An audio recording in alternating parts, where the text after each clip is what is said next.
Hello guys, আমি Joyita. Welcome back to my channel. তো কেমন আছো বন্ধুরা? আশা করছি তোমরা অনেক ভালো আছো আর আমিও খুব ভালো আছি। সো গাইস, এই ভিডিওটা অনেক দিন আগেরই করা ছিল, তো আজকে অনেক দিন পর এডিটিং করছি। তো যাই হোক, ইন্ডিয়া থেকে আসার পর তো প্রত্যেকটা দিন রোদ ছিল। ফাইনালি আজকে একটু দেখা যাচ্ছে রোদের পরিমাণটা কম। আর সকাল সকাল উঠেই তো এখানে দিদি আর আমার জন্য কিন্তু ওটস বানিয়ে নিচ্ছি, আর ঠাকুমার জন্য এখানে কিন্তু বেগুন ভেজে নিচ্ছিলাম। দেন এখন কিন্তু ওটসটা ঠান্ডা হয়ে গেলে কিন্তু ওটসটা এই যে এখানে খেয়ে নিলাম। আর তারপর খাওয়া দাওয়া সকালে কমপ্লিট করে একটু খানিকক্ষণ পড়াশুনো করে নিয়েছি, এবং তারপর কিন্তু এখানে স্নান করে চলে এসেছি ঠাকুর ঘরে এসে একটু সন্ধ্যা করে নাম কীর্তন করে কিন্তু এখন দিদির হাতের খাচ্ছে হচ্ছে গিয়ে পান্তা ভাত মাখা।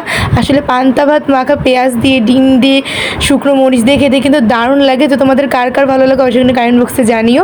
আর এখানে দেখো, বলতে না বলতে কিন্তু এখানে বৃষ্টিও হচ্ছে। অনেক দিন বাদে কিন্তু এখানে বৃষ্টি হচ্ছিল। দেন তারপরে মা তো আজকে লাঞ্চে করেছিল পেঁপে ভাতে, তার সাথে বেগুন ভাজা, আর হচ্ছে গিয়ে এখানে শাক, আর ছিল হচ্ছে গিয়ে মাছের ঝোল। তো খাওয়া দাওয়া কমপ্লিট করে নিয়ে কিন্তু একটু ঘুমিয়েছিলাম। দেন তারপর সন্ধ্যার দিকে কিন্তু ভাই ফোটায় হচ্ছে গিয়ে যে চকলেট দিয়েছিল দাদারা, সেইখান থেকে কিন্তু একটা চকলেট ভেঙে কিন্তু খেয়ে নিচ্ছে। আর চকলেট তো আমার দারুণ লাগে খেতে। আর রাত্রে ভেবেছিলাম কিছু খাবো না, কিন্তু আমার দিদি এখানে কিন্তু লুডুস রান্না করে নিয়ে এসেছিলো।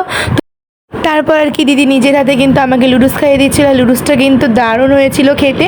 তো দুই বোন মিলে তো রাত্রে লুডুস দিয়েই কিন্তু ডিনারটা কমপ্লিট করলাম। যাই হোক বন্ধুরা, আজকের ভিডিওটা এই পর্যন্তই। তো কেমন লাগলো অবশ্যই তোমরা কমেন্ট বক্সে জানিও, আর ভালো লাগলে লাইক করে দিও। তো টাটা, বাই বাই।